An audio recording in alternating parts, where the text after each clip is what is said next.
কর্মচারী তিনি প্রথম থেকে 20তম গ্রেড পর্যন্ত হবেন। যারা আছেন তারা পরিচিত ও সরকারি সুযোগ প্রাপ্তির মানদণ্ড হবে গ্রেড ভিত্তিক। এ লক্ষ্যে ক্যাডার এবং নন ক্যাডার নামক বৈষম্যমূলক অভিধা বিলুপ্ত করে সেবার ধরন অনুযায়ী গুচ্ছ সার্ভিস পদ্ধতি চালু করতে হবে। এটা ছিল আমাদের প্রথম প্রস্তাব।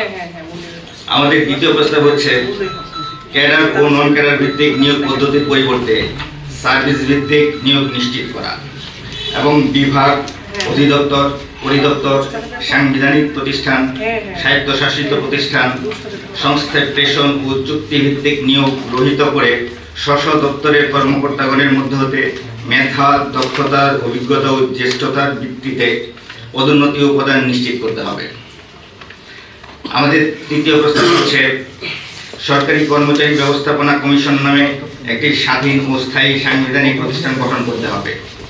এই সাংবিধানিক প্রতিষ্ঠানটি সকল সার্ভিসের জন্য ন্যায্যতার ভিত্তিতে পদ সৃজন, পদ উন্নতিকরণ, সাংগঠনিক কাঠামো প্রণয়ন, পরিবর্ধন, পরিমার্জন ও যৌক্তিকীকরণের স্বাধীন দায়িত্ব পালনের ক্ষমতাপ্রাপ্ত থাকবে।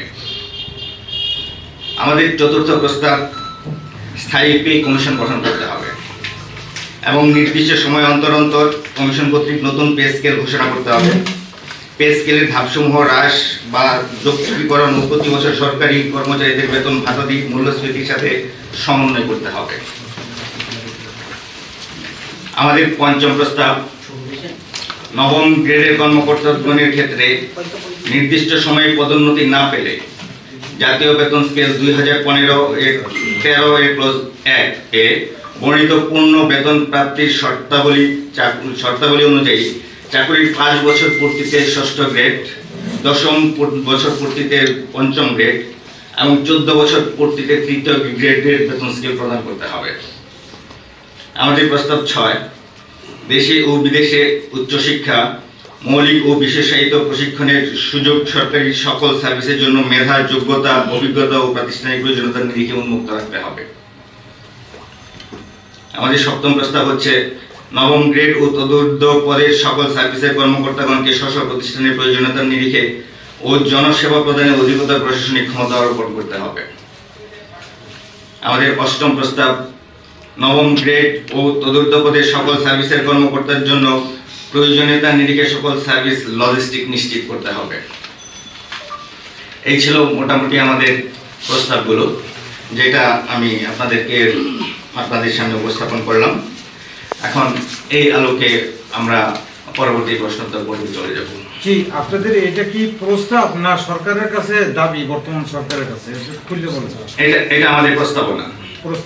জি, তো আপনাদের যে ক্যাডার এবং নন ক্যাডারের যে দাবিগুলো আপনারা তুলে ধরছেন সব তো আমরা পেয়েছি, এবং এর ভিতরে বৈষম্য কি কি আছে ক্যাডারদের ভিতরে, এবং আপনাদের কি সেইভাবে কি যারা আমলা আছে তারা কিন্তু দেখা যায় তাদের নিজের খোঁচায় নিজেরাই অনেক কিছু আদায় করে নিতে পারে, আপনারা সেটা পারেন না। সেই ক্ষেত্রে আপনারা কি কি আন্দোলনে যাবেন এই বৈষম্যর বিরোধী? আসলে এখন পর্যন্ত আমরা আন্দোলনের কোনো রূপরেখা বা আন্দোলনের কোনো চিন্তা ভাবনা আমরা করিনি।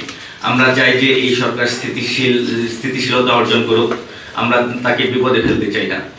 সেই জন্য আমরা প্রথম থেকেই অপেক্ষা করছিলাম যে ওনারা আমাদেরকে ডাকবেন, ওনারা যেই সংস্কার কমিশন গঠন করেছেন, তো সেখানে আমরা যাব। কিন্তু এতদিন পরেও আমরা যখন তাদের কাছ থেকে কোনো প্রকার ডাক পেলাম না, তখন আমরা আপনাদের মাধ্যমে ওনাদের কাছে পৌঁছাতে যাচ্ছি।